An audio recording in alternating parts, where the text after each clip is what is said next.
అయితే వాళ్ళకి పాప పుట్టిందని ఫంక్షన్, అదే మన పురుడు అంటాం, వాళ్ళు ఫంక్షన్ అంటారు, అదే పురుడు చేసుకుంటారు, అదే ఫంక్షన్ చేసుకుంటున్నారు అనమాట. అప్పుడు ఇంక చెప్పేశారు, అంటే ఇంటికి వచ్చి చెప్పలేరు కదా, దూరాపారు వాళ్ళు కదా, ఫోన్ చేసి చెప్పారు. అందుకని పాపం పిల్లకాయలను తీసుకొని ఆయన వెళితే ఎంత తోడు పుట్టినోళ్లే కదా, పరాయోళ్ళేం కాదు కదా, ఒక తల్లికి పుట్టినోళ్లే కదా. ఇప్పుడు మనం ఒక తల్లికి పుట్టుతాము, ఇద్దరిని ఎంతమంది పుట్టినా అందరిని ఒకటిగానే చూస్తుంది తల్లి, ఈడిగా చూడదు కదా తల్లిదండ్రులు ఇద్దరు కూడాను. అట్లా కాకుండా సరేనని చెప్పి పోయింది. బిడ్డలకు కూడా ఏందో కాడున్నంత చిన్న ఉంగరం ఒకటి చేసుకొని గుడ్డలో జత అవన్నీ తీసుకొని వెళ్ళిందంట పాపం. కానీ వాళ్ళేమో బాగా అంటే జాబ్ ఉన్నోళ్ళు కదా, అటైనా మన లాంటి మధ్యతరాలను పట్టించుకోరు, అంత రక్త సంబంధం అయినా పట్టించుకోవట్లే. ఇప్పుడు ఏంటంటే డబ్బుతోనే పని ఎవరికైనా. మీకు డబ్బు ఉంటే చెప్పండి, డబ్బు లేకపోతే వద్దు. డబ్బు ఉంటే చెప్పండి అందరికీ. అందరు డబ్బు డబ్బు డబ్బు డబ్బు అంటున్నారు. ఇప్పుడు ఏం డబ్బు లేని వాళ్ళే మనుషులు కదా, వాళ్ళు తినేది అన్నం కదా. అందరూ ఊరు బంటే కదా అందరూ తినేది, పైనుంచి పడ్డేం తినరు కదా. డబ్బున్న వాళ్ళు ఏంటంటే బంగారు గింజలు పండించుకొని తింటారేమో, డబ్బు లేని వాళ్ళు ఉరు బియ్యం తింటారు, అంతే తేడా. చాలా బాధ అనిపించింది ఫ్రెండ్స్. స్వామి, నేను చెప్పేదంతా విని మీరు ఏంటారో కామెంట్లో పెట్టండి. ఏం లేదు సార్. పోయిందంట పాపం, అన్నీ ఎత్తుకొని ఊరికి పోయిందంట వాళ్ళ చెల్లి వాళ్ళ కాడికి. పోయిన తర్వాత అసలు ఫస్ట్ ఏమో పలకరించిందంట, కూర్చోక్క అది ఇది అని పలకరించిందంట, కూర్చోచేది అని. తర్వాత ఈ అమ్మాయి అక్క కూర్చొనిందంట. ఆ బిడ్డలకి అదే వాళ్ళు ఏమిస్తారు, సరిగా వాళ్ళ పిల్లకాయలు బలకరియలేదంట, వాళ్ళ బావ బలకరియలేదంట.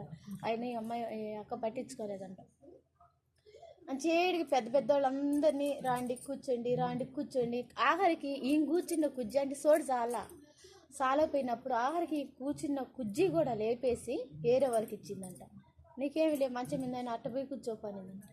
ఏమండి, రక్త సంబంధమే కదా, అక్కోళ్లే కదా, పరాయోళ్ళు కాదు కదా. ఇప్పుడు నీ కాడు ఉండకపోవచ్చు, రేపు రాకపోవచ్చు. డబ్బే ముఖ్యం అనుకోవద్దు. బంధుత్వం కూడా గుర్తుపెట్టుకోవాలి, అది గుర్తుపెట్టుకోండి. అయినా ఏమి నా చెల్లెలే కదని ఆ లెక్కతో ఇన్ని పట్టించుకోలేదంట.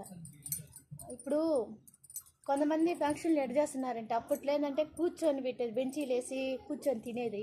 ఇప్పుడు అట్ట కాదు, నిలబడి తింటున్నారనమాట. ఈ అందరినీ పిలిచింది, డబ్బున్న వాళ్ళందరినీ భోజనానికి పిలిచిందంట. ఈ కాడికి ఏం గమ్ముగా ఉన్నిందంట.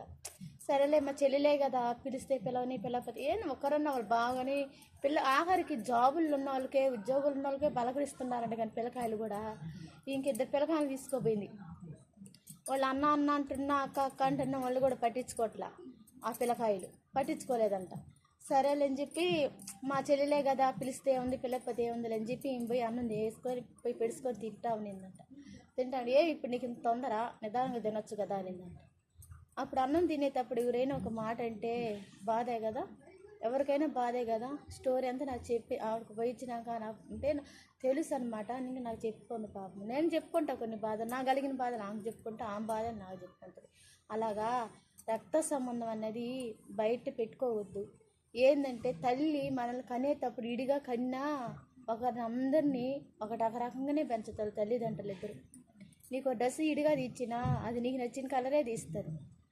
నీకు నచ్చిన పెళ్లి చేసిన పెళ్లి కొడుకైనా కోడలనైనా నీకు నచ్చిన వాళ్ళే చేస్తారు.